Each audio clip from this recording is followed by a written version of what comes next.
we feel pretty strongly that it cannot be used for just for those listening to. It's for I don't want it for research. I don't want it for like I want it from your brain. I want it written from Yes. your all the things. So Yeah. that's us creating that. Could you speak to that from a writer's standpoint on your perspective? Because I know they're tired of hearing it from me. So why? Of course. Yeah, I would happily. Yeah, Um, yeah. I will say, I think AI is a tool. I think it's something that's going to be part of our lives for the rest of our lives. Yeah. And so it's a matter of like using it in a way that makes sense and that enhances your work versus like takes away all of like the human experience that what I'm like going to you for.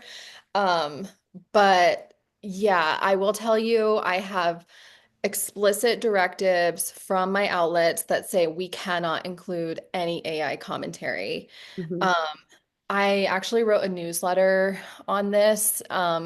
You can tell, like, you can tell what AI is now. Like, you can, it Mhm. has like a certain cadence, it has certain like sentence structure, Mhm. certain punctuation. Like, you can tell Mhm. when it's happening. And then beyond that, it just doesn't have that like human experience that is so important to include in a story. And that is what Google is prioritizing at this point is that like unique human perspective. So when I see AI commentary come through, it's hard to like send it through an AI checker because those aren't always accurate.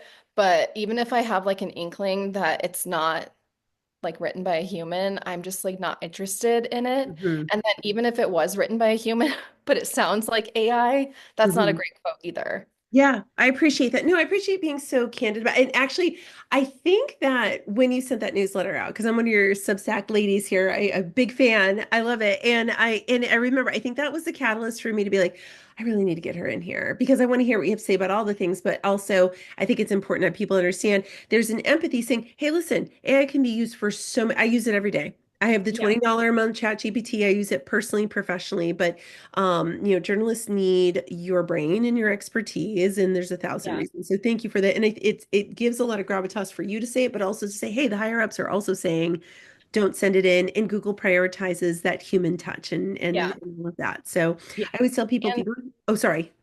I was just gonna say to expand on that idea, like when you're able to give me like an amazing quote that didn't come from, AI, whatever, that makes my story better. And my editors love when my stories are better and I get more assignments. So it's like it's helpful for everybody if we're all just like keeping the AI to just like Let's just bare keep it minimum. to recipes. Keep it to planning your no, no, not necessarily. Yeah. I like travel agents. I'm just saying, keep it to Yeah.